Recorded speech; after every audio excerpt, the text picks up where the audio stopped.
আপনারা দেখছেন আন্তর্জাতিক সংবাদ টিভি ইউটিউব চ্যানেল। জানাবো আজকের কিছু বাছাই করা গুরুত্বপূর্ণ খবর। প্রধান সংবাদগুলি জানার আগে দেখে নিন আজকের সংবাদ শিরোনাম। যুদ্ধ শীঘ্রই হতে পারে ভারতের সেনাপ্রধান। পাকিস্তানের কিছু হলে অর্ধেক দুনিয়ার সঙ্গে নিয়ে যাবে ইসলামাবাদ। আমেরিকার মাটিতে বসে সম্প্রতি ঠিক এভাবেই হুঙ্কার দেন পাকিস্তানের সেনাপ্রধান ফিল্ড মার্শাল আসিম মুনির। তার এমন হুমকির পরেই ভারতীয় সেনাপ্রধান জেনারেল উপেন্দ্র দ্বিবেদীর সাম্প্রতিক একটি সতর্কবার্তা সামনে এসেছে। ওই বার্তায় তিনি দেশের সশস্ত্র বাহিনীর পাশাপাশি বেসামরিক নাগরিকদেরও সম্মিলিতভাবে যুদ্ধের প্রস্তুতি নিতে বলেন। দ্বিবেদী সতর্ক করে বলেন, দেশের পরবর্তী সশস্ত্র সংঘাত হয়তো ধারণার চেয়েও শীঘ্রই শুরু হতে পারে। সে যুদ্ধে জয় পেতে সশস্ত্র বাহিনীর পাশাপাশি বেসামরিক প্রতিষ্ঠান ও সাধারণ নাগরিকদের সম্মিলিত প্রচেষ্টা প্রয়োজন হবে।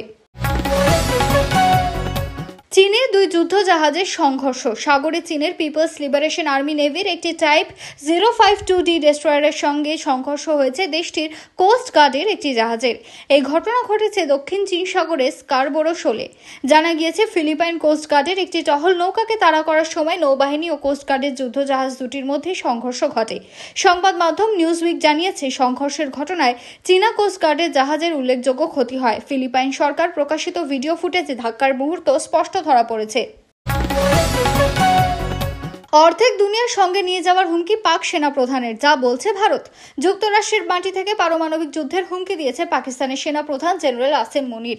তিনি বলেন, ভারতের সঙ্গে ভবিষ্যতে কোনো যুদ্ধ তারা দেশ যদি অস্তিত্বের সংকটে পড়েন তাহলে তার অর্ধেক দুনিয়ার সঙ্গে নিয়ে যাবেন।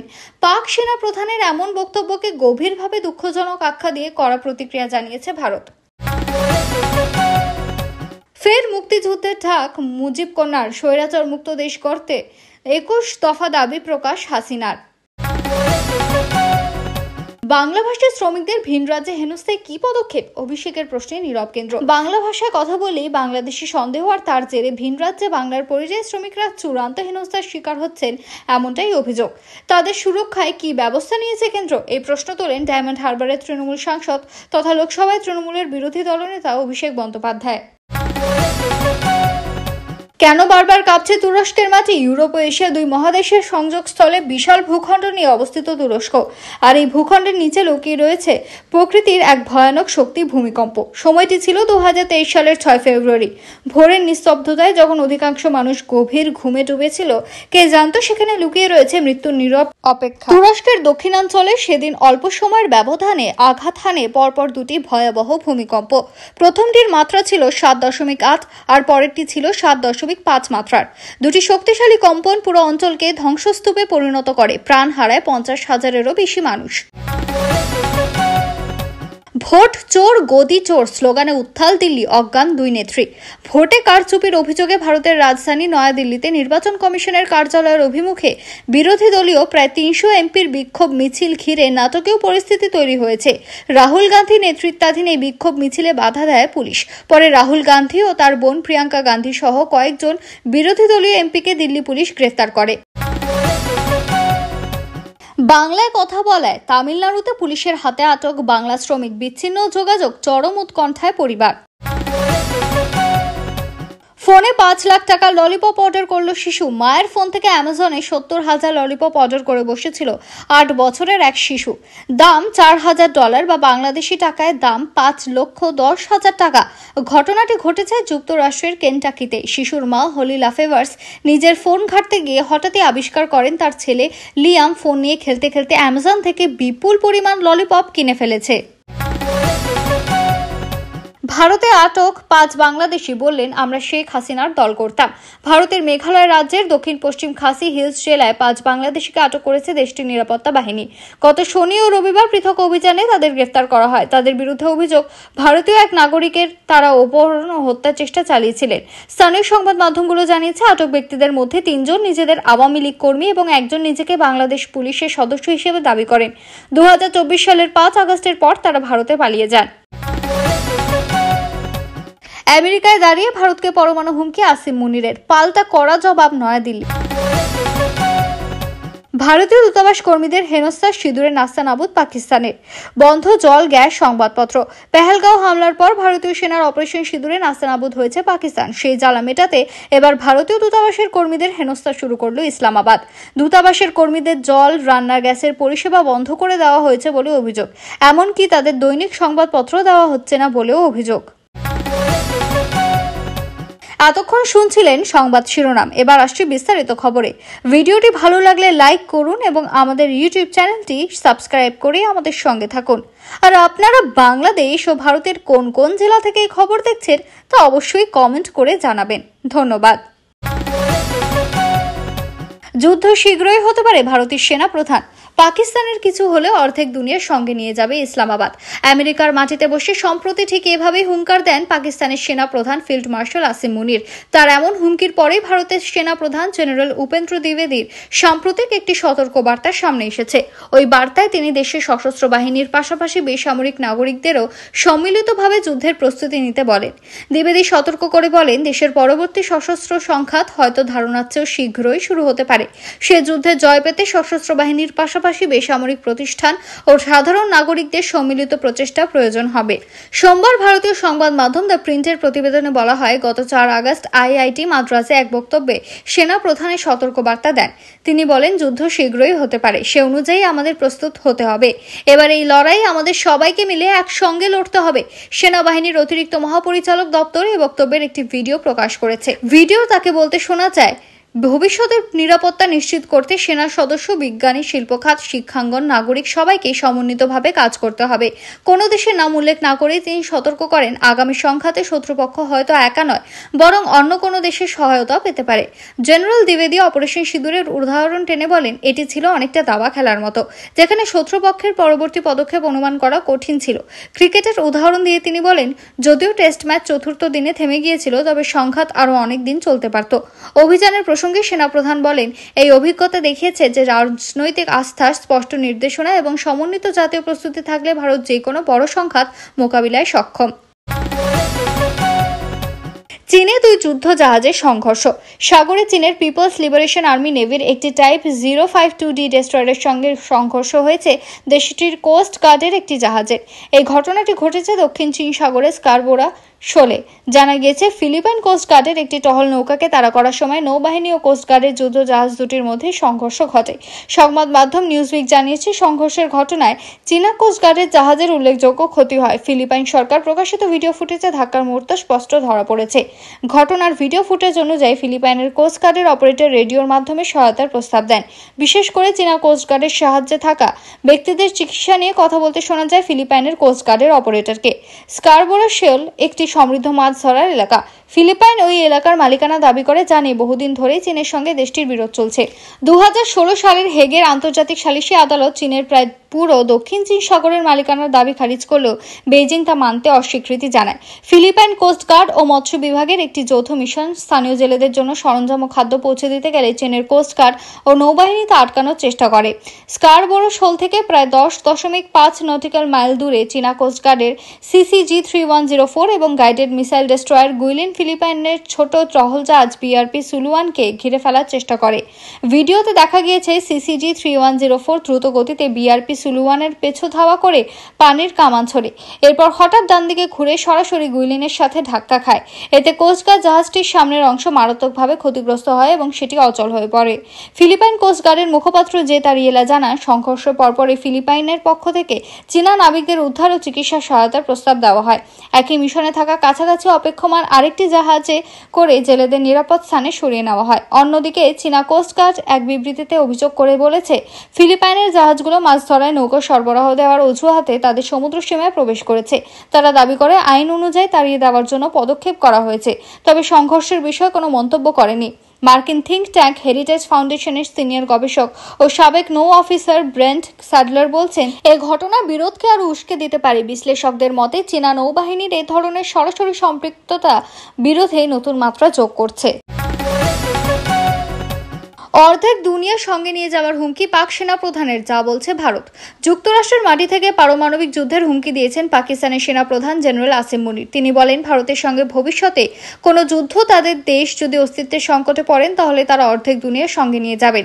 পাক সেনা প্রধানের এমন বক্তব্যকে গভীরভাবে দুঃখজনক আখ্যা দিয়ে কড়া প্রতিক্রিয়া জানিয়েছে ভারত। রবিবার ফ্লোরিডার ট্যাম্পায় পাকিস্তানি বংশোদ্ভূতের এক অনুষ্ঠানে ভাষণ দিতে গিয়ে জেনারেল মুনির বলেন, আমরা পারমাণবিক শক্তিধর দেশ। ভারতের সঙ্গে ভবিষ্যতে যদি যুদ্ধ হয় এবং তা পাকিস্তানের অস্তিত্বের জন্য হুমকি হয়ে দাঁড়ায় তাহলে তার দেশ পারমাণবিক অস্ত্র ব্যবহারের বিষয়টি বিবেচনায় নেবে।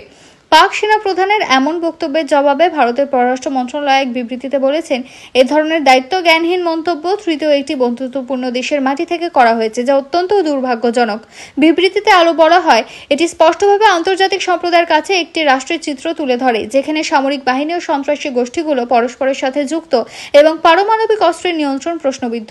নয়াদিল্লি জানিয়েছে, পাকিস্তানের এই পারমাণবিক ব্ল্যাকমেইল তারা কখনোই মেনে নেবে না এবং দেশের জাতীয় নিরাপত্তা রক্ষায় প্রয়োজনীয় সব ধরনের পদক্ষেপ নেওয়া অব্যাহত থাকবে। ভারত সরকারের ঘনিষ্ঠ সূত্রগুলো দাবি করেছে, পাকিস্তানের সেনা প্রধানের এই বক্তব্য প্রমাণ করে যে ইসলামাবাদ একটি দায়িত্বজ্ঞানহীন পারমাণবিক শক্তিধর রাষ্ট্র। তারা আরও বলছে, পাকিস্তানের সেনাবাহিনী যখনই যুক্তরাষ্ট্রের সমর্থন পায় তখনই তারা নিজেদের প্রকৃত রূপ উন্মোচন করে। সূত্রের ভাষায় এই বক্তব্য শুধু রাজনৈতিক দায়িত্বজ্ঞানহীনতার প্রমাণ নয়, বরং এটাও ইঙ্গিত দেয় যে পাকিস্তানের রাষ্ট্রীয় কাঠামোর বাইরে থাকা গোষ্ঠীগুলোর হাতে পারমাণবিক অস্ত্র চলে যাওয়ার বাস্তব আশঙ্কা রয়েছে। বিশ্লেষকদের মতে বিষয়টি আবারও প্রমাণ করছে পাকিস্তানের রাজনৈতিক কাঠামোর উপর সামরিক বাহিনীর নিয়ন্ত্রণ কতটা দৃঢ় এবং গণতন্ত্র সেখানে কতটা দুর্বল। বাংলা ভাষার শ্রমিকদের ভিন রাজ্যে হেনস্থায় কি পদক্ষেপ? অভিষেকের প্রশ্নে নীরব কেন্দ্র। বাংলা ভাষায় কথা বললেই বাংলাদেশি সন্দেহ, আর তার জেরে ভিন রাজ্যে বাংলার পরিযায়ী শ্রমিকরা চূড়ান্ত হেনস্থার শিকার হচ্ছেন বলেই অভিযোগ। তাদের সুরক্ষায় কি ব্যবস্থা নিয়েছে কেন্দ্র? এই প্রশ্ন তোলেন ডায়মন্ড হারবারের তৃণমূল সাংসদ তথা লোকসভার তৃণমূলের বিরোধী দলনেতা অভিষেক বন্দ্যোপাধ্যায়। তার প্রশ্নে নীরব কেন্দ্র। অভিষেক পরিযায়ী শ্রমিক প্রসঙ্গে মোট দুটি প্রশ্ন করেন। তার প্রথম প্রশ্ন, দেশের প্রতিটি রাজ্য এবং কেন্দ্রশাসিত অঞ্চলে কজন পরিযায়ী শ্রমিক রয়েছেন? দ্বিতীয় প্রশ্ন, সত্যি কি বাংলার পরিযায়ী শ্রমিকরা বাংলা ভাষায় কথা বলার জন্য ভিন রাজ্যে হেনস্থার শিকার হচ্ছেন? তৃতীয়ত, নির্যাতিত পরিযায়ী শ্রমিকদের সুরক্ষায় কি ব্যবস্থা নিয়েছে কেন্দ্র? শ্রম মন্ত্রকের তরফে শুধুমাত্র প্রথম প্রশ্নের জবাব দেওয়া হয়েছে। জানানো হয়েছে, গত 2021 সালের 26শে আগস্ট কেন্দ্রের তরফে ই-শ্রম পোর্টাল চালু করা হয়েছে। শ্রমিকরা নিজেরাই নিজেদের নাম নথিভুক্ত করতে পারবেন। এই পোর্টালের মূল উদ্দেশ্য অসংগঠিত পরিযায়ী শ্রমিকদের নানা তথ্য সম্বলিত ডেটাবেস তৈরি করা। তার ফলে সরকারি সমস্ত প্রকল্পের সুযোগ সুবিধা তারা সহজেই পাবেন। গত 5ই আগস্ট পর্যন্ত পাওয়া তথ্য বলছে, এই শ্রম পোর্টালে নাম নথিভুক্ত করেছে 30,98,00,000 পরিযায়ী শ্রমিক। তাদের মধ্যে বাংলার 2,64,81,453 জন। তবে তারা যে সকলে বাইরে গিয়ে কাজ করছেন কিংবা যারা নাম নথিভুক্ত করেছেন তারাই বাইরে গিয়েছেন কিনা তা স্পষ্ট নয়। তবে পরিযায়ী শ্রমিক হেনস্থা প্রসঙ্গে অভিষেকের প্রশ্ন এড়িয়ে গিয়েছে কেন্দ্র। ফোনে 5 লাখ টাকার ললিপপ অর্ডার করলো শিশু। মায়ের ফোন থেকে অ্যামাজনে 70,000 ললিপপ অর্ডার করে বসেছিল 8 বছরের এক শিশু। দাম $4,000 বা বাংলাদেশি টাকায় দাম 5,10,000 টাকা। ঘটনাটি ঘটেছে যুক্তরাষ্ট্রের কেন্টাকিতে। শিশুর মা হলি লাফেভার্স নিজের ফোন ঘাঁটতে গিয়ে হঠাৎই আবিষ্কার করেন তার ছেলে লিয়াম ফোন নিয়ে খেলতে খেলতে অ্যামাজন থেকে বিপুল পরিমাণ ললিপপ কিনে ফেলেছে। পরের ধাক্কাটা আসে ব্যাংক থেকে। $4,000 খরচ হওয়ার বার্তা দেখে চক্ষু চড়ক গাছ হয় তার। অর্ডারটি বাতিল করার বহু চেষ্টা করলেও সেটা আর সম্ভব হয়নি, কারণ ললিপপগুলো ততক্ষণে ডেলিভারির জন্য প্রস্তুত হয়ে গিয়েছিল। কিছুক্ষণের মধ্যে 22টি ললিপপের বাক্স তার বাড়িতে এসে পৌঁছায়। পরে তিনি জানতে পারেন আরও 8টি বাক্স আসতে বাকি রয়েছে। তবে পোস্ট অফিসে যাওয়ার পর তিনি সেই প্যাকেটগুলো আটকাতে সক্ষম হন। হলি জানান, কি ঘটেছে বুঝতে না পেরে অ্যামাজনের সঙ্গে যোগাযোগ করেন তিনি। তারা প্রথমে তাকে ডেলিভারি প্রত্যাখ্যান করতে বলেছিলেন এবং জানিয়েছিলেন হলিকে টাকা ফেরত দেওয়া হবে। পরে আবার টাকা দিতে চায়নি অ্যামাজন। সে টাকা পেতে বহু কাঠকড় পোড়াতে হয় হলিকে। টাকা ফেরত না পেরে হলি সামাজিক যোগাযোগ মাধ্যমে একটি পোস্ট করে লেখেন, আমার পুত্র লিয়াম 30 বাক্স ললিপপ অর্ডার করেছে, অ্যামাজন সেগুলো আর ফেরত নিচ্ছে না। এই পোস্ট দেখে প্রতিবেশী, বন্ধু বান্ধব, স্থানীয় ব্যবসায়ী প্রতিষ্ঠান, এমনকি স্থানীয় ব্যাংকগুলো উদ্ধৃত ললিপপগুলো কিনতে এগিয়ে আসে। তারপর সংবাদ মাধ্যমে চর্চা শুরু হয় হলির এই বিষয়টি নিয়ে। শেষমেশ আলোচনার পর অ্যামাজন সম্পূর্ণ অর্থ ফেরত দিতে সম্মত হয়। ভোট চোর গদি চোর স্লোগানে উত্তাল দিল্লি, অজ্ঞান দুই নেত্রী। ভোটে কারচুপির অভিযোগে ভারতের রাজধানী নয়াদিল্লিতে নির্বাচন কমিশনের কার্যালয়ের অভিমুখে বিরোধী দলীয় প্রায় 300 এমপির বিক্ষোভ মিছিল ঘিরে নাটকীয় পরিস্থিতি তৈরি হয়েছে। রাহুল গান্ধী নেতৃত্বাধীন এই বিক্ষোভ মিছিলে বাধা দেয় পুলিশ। পরে রাহুল গান্ধী ও তার বোন প্রিয়াঙ্কা গান্ধী সহ কয়েকজন বিরোধী দলীয় এমপিকে দিল্লি পুলিশ গ্রেফতার করে। বিক্ষোভে অংশ নেওয়া পশ্চিমবঙ্গের মুখ্যমন্ত্রী মমতা বন্দ্যোপাধ্যায়ের রাজনৈতিক দল তৃণমূল কংগ্রেসের অন্তত 2 জন এমপি জ্ঞান হারিয়ে পড়ে যান। পরে রাহুল গান্ধী সহ অন্যান্য এমপিরা তাদের সহায়তায় এগিয়ে আসেন এবং গাড়িতে তুলে হাসপাতালের উদ্দেশ্যে পাঠিয়ে দেন। ভারতীয় সংবাদ মাধ্যম ইন্ডিয়া টুডের প্রতিবেদনে এ খবর জানানো হয়। প্রতিবেদনে বলা হয়েছে, দিল্লিতে সাংসদ ভবন এলাকা থেকে কংগ্রেস নেতা রাহুল গান্ধীর নেতৃত্বে নির্বাচন কমিশন অভিমুখী বিক্ষোভ মিছিলটি মাঝপথে থামিয়ে দেয় পুলিশ। এই সময় বিক্ষোভে অংশ নেওয়া বিরোধী দলীয় এমপি অখিলেশ যাদব সহ অনেকে পুলিশের ব্যারিকেড টপকে সামনে যাওয়ার চেষ্টা করেন। সরকারের বিরুদ্ধে ভোট চোর গদি চোর সহ বিভিন্ন ধরনের স্লোগান দেন বিক্ষোভকারীরা। এই সময় পুলিশের সঙ্গে ধস্তাধস্তি অবস্থান ধর্মঘটের মাঝে তৃণমূল কংগ্রেসের 2 এমপি মহুয়া মৈত্র এবং মিতালি বাগ অজ্ঞান হয়ে পড়েন। বিক্ষোভে অংশ নেওয়া এমপিরা জল ও প্রাথমিক চিকিৎসার মাধ্যমে তাদের সুস্থ করার চেষ্টা করেন। পরে মিতালি বাগকে হাসপাতালে নিয়ে যাওয়া হয়। দিল্লিতে এই বিক্ষোভে অংশ নেওয়া লোকসভার বিরোধী দলের নেতা রাহুল গান্ধী ও তার বোন প্রিয়াঙ্কা গান্ধী সহ কয়েকজন এমপিকে গ্রেফতার করে পুলিশ।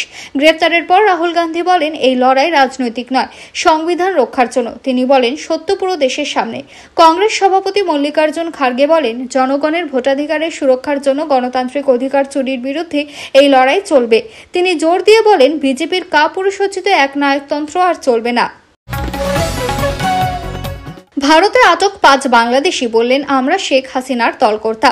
ভারতে মেঘালয় রাজ্যের দক্ষিণ পশ্চিম খাসি হিলস জেলায় 5 বাংলাদেশিকে আটক করেছে দেশটির নিরাপত্তা বাহিনী। গত শনি ও রবিবার পৃথক অভিযানে তাদের গ্রেফতার করা হয়। তাদের বিরুদ্ধে অভিযোগ, ভারতীয় এক নাগরিককে তারা অপহরণ ও হত্যার চেষ্টা চালিয়েছিলেন। স্থানীয় সংবাদ মাধ্যমগুলো জানিয়েছে, আটক ব্যক্তিদের মধ্যে 3 জন নিজেদের আওয়ামী লীগ কর্মী এবং একজন নিজেকে বাংলাদেশ পুলিশের সদস্য হিসেবে দাবি করেছেন।